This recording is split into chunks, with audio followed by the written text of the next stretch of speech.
আসসালামু আলাইকুম। তো এই তো দেখতেই পাচ্ছেন মানে রাতে সন্ধ্যার পরে অবস্থা মানে হালকা ডিম ডিম আলোর মাঝে আমার বেলি ফুলের কলিগুলো দেখে মানে হালকা বাতাস বইছে, অনেক ভালো লাগে আসলে এই সময়টা।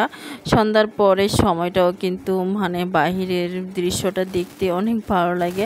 আর যেহেতু এখন মানে বেলি ফুলের সিজন, বেলি ফুলগুলো ফুটে অনেক ঘ্রাণ আসে, তো অনেক ভালো লাগে। তো সন্ধ্যার পরে হচ্ছে মেয়েদেরকে হচ্ছে আতা ভেঙে দিচ্ছে আর কি। আতাটা অনেক দিন থেকে বাসায় ছিল, তো এটা পেকে গেছে, তো ভাবছে এটা একটু ওদেরকে ভেঙে ওদেরকে দিয়েই। তো ওরা আতা অনেক পছন্দ করে। তারপরে এই তো ওদেরকে ভেঙে দিচ্ছি। তারপরে হচ্ছে সন্ধ্যার হচ্ছে নাস্তা খাওয়া শেষ, তো এখন হচ্ছে চা খাবো আর কি।